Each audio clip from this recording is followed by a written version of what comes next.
Hello बच्चों, इस video में हम लोग पढ़ेंगे धावन सोडा बनाने की विधि, उसके रासायनिक गुण और उपयोग। तो प्लीज़ वीडियो को पूरा देखें।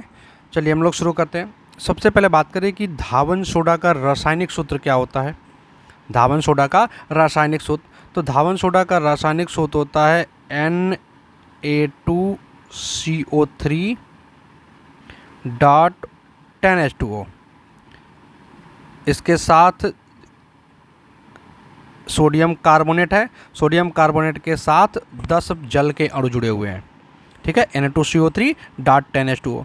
तो इसका रासायनिक नाम क्या हो जाएगा? इसका रासायनिक नाम हो जाएगा सोडियम कार्बोनेट डेकाहाइड्रेट। 10 अणु जल के जुड़े हुए हैं तो बोल देंगे डेकाहाइड्रेट, साथ में जोड़ देंगे। तो क्या नाम हो जाएगा इसका? इसका नाम हो जाएगा sodium carbonate decahydrate. Sodium carbonate decahydrate इसका नाम हो जाएगा। अणुभार निकालने इसका, तो इसका अणुभार आता है 286। इसका अणुभार कितना आएगा? 286। कैसे आया? तो जोड़ लीजिए, सोडियम का होता है 23 परमाणु भार और 2 सोडियम है तो 23 गुणे 2 23 दूनी 46 हो जाएगा। प्लस कार्बन का परमाणु भार 12 होता है, अकेला कार्बन है तो प्लस 12। ऑक्सीजन का होता है 16 और यहाँ पे ऑक्सीजन जोड़ेंगे अगर तो ये 10 ऑक्सीजन इसमें है और 3 ये ऑक्सीजन हो गए CO3 वाले, तो 10 और 3 13 ऑक्सीजन, तो 13 गुणे 16 गुणा करेंगे 208 आ जाएगा। ठीक है, कर लीजिए अपना गुणा का करिए। फिर प्लस और क्या देखेंगे, बचा है हाइड्रोजन। तो हाइड्रोजन हो गया यहाँ 10 दूनी 20 हाइड्रोजन, तो 20 हाइड्रोजन का हो जाएगा 20। सबको जोड़ लीजिए 208 आ जाएगा, गुणा करके जोड़ लेंगे 208 आ जाएगा। तो सोडियम कार्बोनेट डेकाहाइड्रेट रासायनिक नाम हो गया और इसका अणु सूत्र या रासायनिक सूत्र क्या हो गया? Na2CO3 डॉट 10H2O और भार हो गया 286। ये क्या है? धावन सोडा है, जिसको इंग्लिश में वॉशिंग सोडा कहते हैं। अब इसकी बनाने की विधि समझें, कैसे इसको बनाया जाता है। तो धावन सोडा को सोडियम क्लोराइड की सहायता से बनाया जाता है और इसको बनाने के 3 चरण हैं, मतलब 3 स्टेप में सोडियम क्लोराइड के द्वारा धावन सोडा को बनाया जाता है। पहला स्टेप क्या है? पहला चरण क्या है? तो पहला चरण है कि हम जो सोडियम क्लोराइड है, जिसको साधारण नमक बोलते हैं, इसका सांद्र जलीय विलयन लेना है और उसको ठंडा कर लेना, मतलब ठंडे लेना है, गर्म नहीं करना है। तो ठंडा पानी ले लिया, उसमें क्या किया, सोडियम क्लोराइड यानी नमक डाल करके घोल दिया उसको। नमक की मात्रा ज़्यादा रखेंगे जिससे शांत जलीय विलयन बन जाए। अब उस जलीय विलयन में अमोनिया तथा कार्बन डाइऑक्साइड डालते हैं। क्या करते हैं? अमोनिया तथा कार्बन डाइऑक्साइड। तो जब सोडियम क्लोराइड की जलीय विलयन की क्रिया अमोनिया तथा कार्बन डाइऑक्साइड से कराई जाती है तो सोडियम हाइड्रोजन कार्बोनेट बनता है। क्या बनता है? सोडियम हाइड्रोजन कार्बोनेट, जिसे सोडियम बाइकार्बोनेट भी कहा जाता है और जिसे हम लोगों ने पीछे पढ़ा है खाने वाला सोडा कहते हैं। क्या कहते हैं? खाने का सोडा या बेकिंग सोडा कहते हैं, NaSCO3। पीछे हमने पढ़ा है पिछले वीडियोज़ में। तो क्या करना है? सोडियम क्लोराइड का जलीय विलयन लेना है। तो सोडियम क्लोराइड का सूत्र होता है NaCl, साधारण नमक। पानी में घोलना है तो प्लस H2O, जलीय विलयन बन गया। अब इसमें क्या मिलाना है? अमोनिया डालना है, अमोनिया गैस और कार्बन डाइऑक्साइड गैस, दोनों को डालना है इसके अंदर, अमोनिया भी और कार्बन डाइऑक्साइड भी, दोनों के साथ अभिक्रिया करानी है। तो क्या बनता है हमारा? सोडियम हाइड्रोजन कार्बोनेट NaSCO3 बनता है, जिसे हम लोग क्या कहते हैं? बेकिंग सोडा भी कहते हैं, खाने का सोडा। और प्लस क्या बनेगा? बनेगा अमोनियम क्लोराइड बनेगा, अमोनियम क्लोराइड। अमोनियम क्लोराइड देखें, जो अमोनिया है ये क्षारीय प्रकृति का होता है। जब इसको पानी ये पाता है तो पानी से H+ यानी हाइड्रोजन आयन को अपने साथ जोड़ लेता है और NH4+ बन जाता है, अमोनियम आयन। तो यहाँ पानी में डालने पर अमोनियम आयन बना है, NaCl में क्लोराइड इसको मिल गया। अब अमोनियम आयन क्लोराइड आयन के साथ मिलकर के अमोनियम क्लोराइड बना लेता है और बाकी चीज़ें मिलकर के सोडियम हाइड्रोजन कार्बोनेट बना लेती हैं, या सोडियम बाइकार्बोनेट, जिसको हम लोग बेकिंग सोडा भी कहते हैं।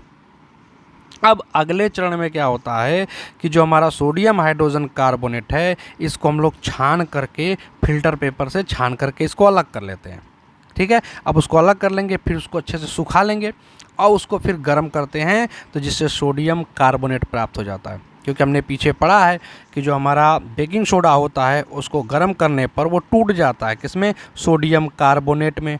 किसमें टूट जाता है? सोडियम कार्बोनेट में। तो हम लोग क्या करेंगे, अब इस सोडियम बाइकार्बोनेट को, सोडियम हाइड्रोजन कार्बोनेट को सुखा करके इसको क्या करेंगे? गर्म करेंगे। इसको क्या करेंगे? गर्म करेंगे।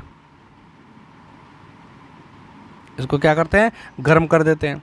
अब इसको गर्म करने से क्या होता है कि ये टूट जाता है सोडियम कार्बोनेट में, Na2CO3 में और प्लस CO2 में। इसमें से क्या निकल जाती है? कार्बन डाइऑक्साइड गैस निकल जाती है। कार्बन डाइऑक्साइड गैस निकल जाती है और क्या बचता है? सोडियम कार्बोनेट बचता है और प्लस पानी भी निकल जाता है। जो जल के अणु वगैरह रहते हैं, पानी, वो भी निकल जाता है इसके अंदर से। अब इस समीकरण को संतुलित करने के लिए क्या करेंगे? आगे यहाँ 2 लगा दें, क्योंकि यहाँ पे देखें Na2CO3 है, सोडियम 2 है, तो आगे 2 लगा देंगे। अब बाकी सबको गिने तो सब संतुलित है, ठीक है। तो सोडियम बाइकार्बोनेट को जब हम गर्म करते हैं तो सोडियम कार्बोनेट और कार्बन डाइऑक्साइड गैस निकल जाती है, प्लस पानी बन जाता है और हमें क्या मिल जाता है? सोडियम कार्बोनेट मिल जाता है। क्या मिल जाता है? Sodium carbonate. इसे सोडा ऐश, इस तरह से जो ये सोडियम कार्बोनेट मिला है, इसको और भी नामों से हम जानते हैं, सोडा ऐश नाम दिया जाता है। इसको क्या नाम देते हैं? सोडा ऐश या फिर सोडा क्षार। क्या बोलते हैं इसको? सोडा क्षार। सोडा ऐश इंग्लिश है और सोडा क्षार हिंदी में है।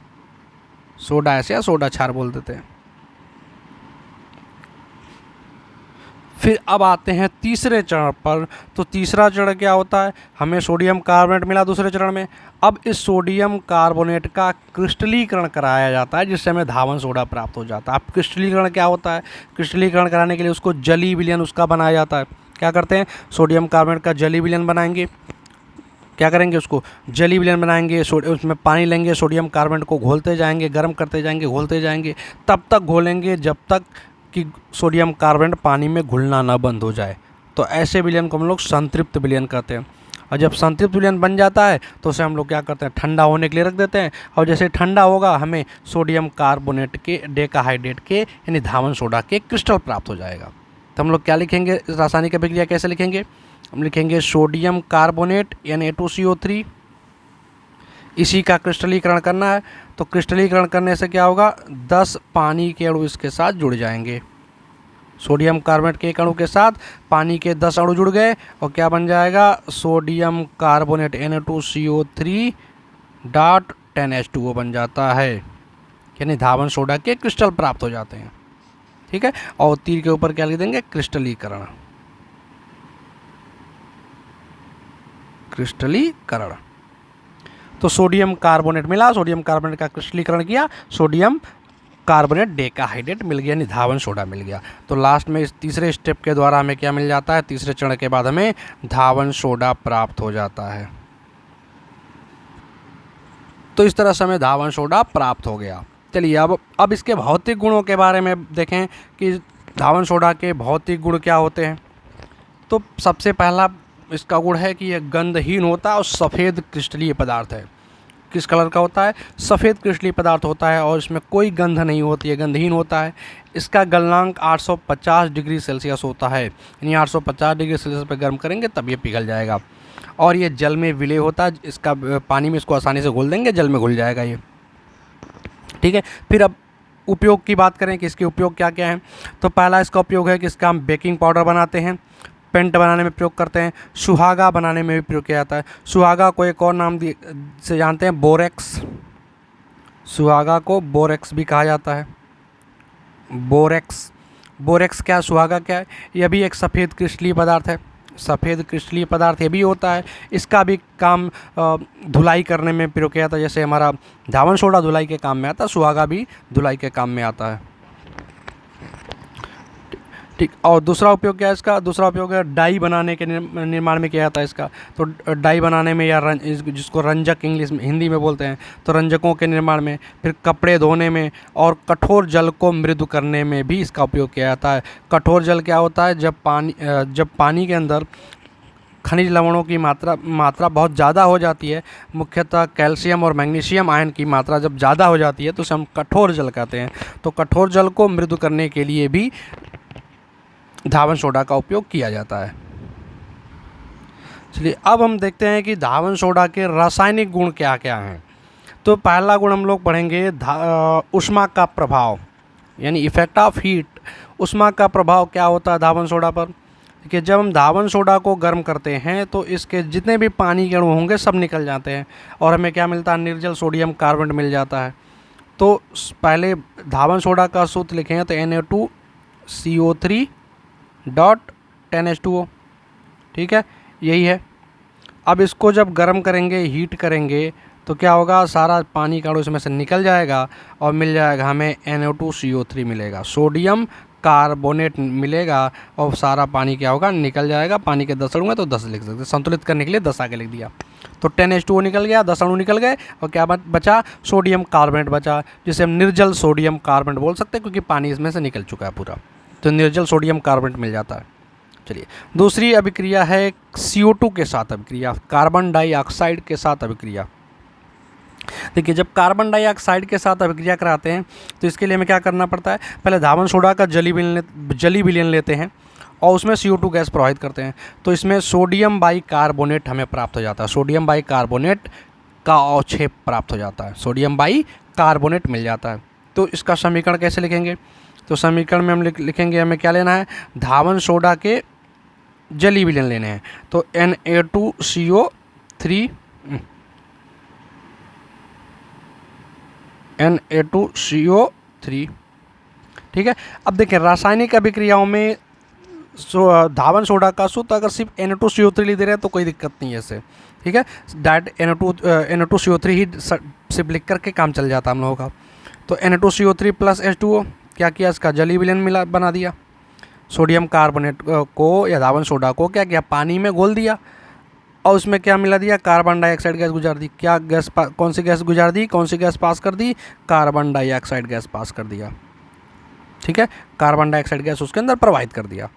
तो क्या मिल जाता है हमें सोडियम हाइड्रोजन कार्बोनेट के अवक्षेप मिल जाते हैं, मतलब बेकिंग सोडा का अवक्षेप प्राप्त हो जाता है। क्या मिल जाता है? बेकिंग सोडा का अवक्षेप प्राप्त हो जाता है।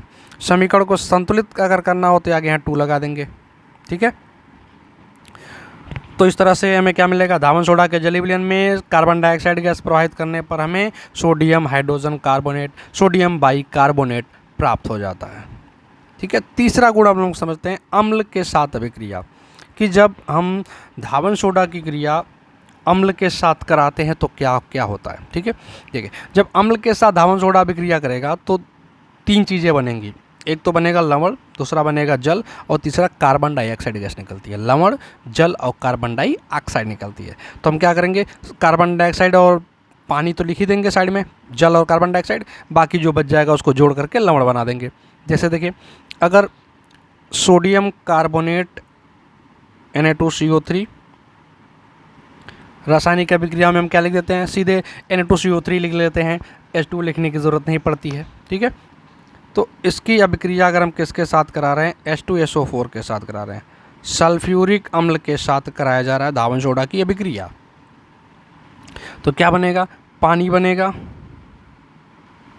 और क्या बनेगा? कार्बन डाइऑक्साइड बनेगा। बाकी जो बच गया उसको अब जोड़ करके क्या करें? लवण बना दें। तो लवण देखें यहाँ से ऋण आयन क्या बनेगा? इसमें से सल्फेट आयन निकलेगा, SO4 डबल माइनस। यहाँ से सोडियम आयन है, दोनों को जोड़ दें तो सोडियम सल्फेट बन जाएगा। अब सोडियम के 2 लेने पड़ेंगे क्योंकि सल्फेट पे 2 माइनस चार्ज होता है, SO4 डबल माइनस आयन होता है। तो डबल माइनस के साथ डबल प्लस चाहिए और सोडियम पे एक ही प्लस होता है, तो 2 सोडियम करके बैलेंस कर लेंगे इसको। तो N2SO4 हो जाएगा, सोडियम सल्फेट प्लस पानी और प्लस कार्बन डाइऑक्साइड, ठीक है। अगर इसी तरह से हाइड्रोक्लोरिक अम्ल के साथ अभिक्रिया करा के देखें क्या होता है? Na2CO3 प्लस HCl के साथ करा दिया, ठीक है। किसके साथ? HCl के साथ। वही चीज़ें फिर से बनेंगी, H2O प्लस कार्बन डाइऑक्साइड। अब लवण बनाना है, साल्ट बनाना है, तो यहाँ क्लोराइड आयन है, यहाँ पे सोडियम आयन है, तो मिलके क्या बन जाएगा? Sodium chloride. दोनों पे सिंगल प्लस और सिंगल माइनस है, तो संतुलित होएगा पहले से ही है। अब आगे क्या करना है, समीकरण संतुलित करें तो Na2 2 है, यहाँ पे आगे 2 लगा देंगे। अब देखेंगे कि यहाँ पे Cl 2 हो गया, यहाँ पे Cl एक ही है तो यहाँ भी 2 लगा देंगे। बाकी हाइड्रोजन वगैरह जोड़ लीजिए, सब संतुलित है। तो इस तरह से हम अम्ल के साथ धावन सोडा की अभिक्रिया लिख सकते हैं। अब आखिरी गुण पे हम बात करें, आखिरी गुण क्या है इसका हम देखेंगे तो देखेंगे जल से अभिक्रिया, कि जल के साथ कैसे अभिक्रिया करता है। देखें, जब हम धावन सोडा का जलीय विलयन बनाते हैं, पानी में उसको घोलते हैं, तो ये लवण जब भी पानी में घोला जाएगा, क्योंकि ये भी एक लवण ही है, तो जब इसको पानी में हम घोलेंगे तो जिन अम्लों और क्षारकों से ये बना हुआ है उसी में टूट जाता है। कोई भी लवण जब पानी में घोलते हैं हम लोग तो उन्हीं अम्लों और क्षारकों में टूट जाता है जिनसे वो बना हुआ होता है। तो अब इसको हम अगर पानी में घोलें Na2CO3, ठीक है, सोडियम कार्बोनेट डेकाहाइड्रेट है, NH2O लिखने की ज़रूरत नहीं है। इसको क्या करेंगे हम लोग, पानी में घोल देंगे, ठीक है। चलिए H2O क्या किया, इसको पानी में घोल दिया तो क्या होगा, ये अम्ल और क्षारक में टूट जाएगा। अब यहाँ पे देखें क्षारक आता है NaOH, कौन सा क्षारक है, NaOH। यहाँ से OH, H2O का OH और इसका NaOH जोड़ दिया। अब क्या बचेगा, यहाँ पे कार्बोनेट आयन बचेगा CO3 और यहाँ पे H प्लस बचेगा, तो H और CO3 मिलके हो जाएंगे HCO3। क्या हो जाएगा, CO3 पे 2 माइनस होता है तो H2 करना पड़ेगा, H2CO3, क्योंकि कार्बोनेट आयन पे CO3 पे डबल माइनस होता है और हाइड्रोजन आयन पे 1 प्लस होता है, तो 2 माइनस के साथ 2 प्लस करने के लिए H2 जोड़ लिखना पड़ेगा, तो H2CO3। अब समीकरण को संतुलित करना पड़ेगा। संतुलित करें तो बाएं तरफ देखें या दाएं तरफ देखें तो 2 और 3 हाइड्रोजन है, बाएं तरफ सिर्फ 2 है। तो अगर यहाँ पे हम 2 लगा देते हैं तो हो जाएगा 2 दूनी 4 हाइड्रोजन, और यहाँ पे अभी 2 है, और यहाँ पे सोडियम को बराबर करने के लिए जब 2 लगाएंगे यहाँ पर तो हाइड्रोजन भी 2 2 4 हो जाएगा, तो संतुलित हो गया ये समीकरण, ठीक है। तो अब इस जल अपघटन के बाद पानी में विलयन बनाने के बाद देख रहे हैं तो हमें एक मिल रहा है सोडियम हाइड्रोक्साइड। क्या मिल रहा है, सोडियम हाइड्रोक्साइड, जो कि एक प्रबल क्षार है।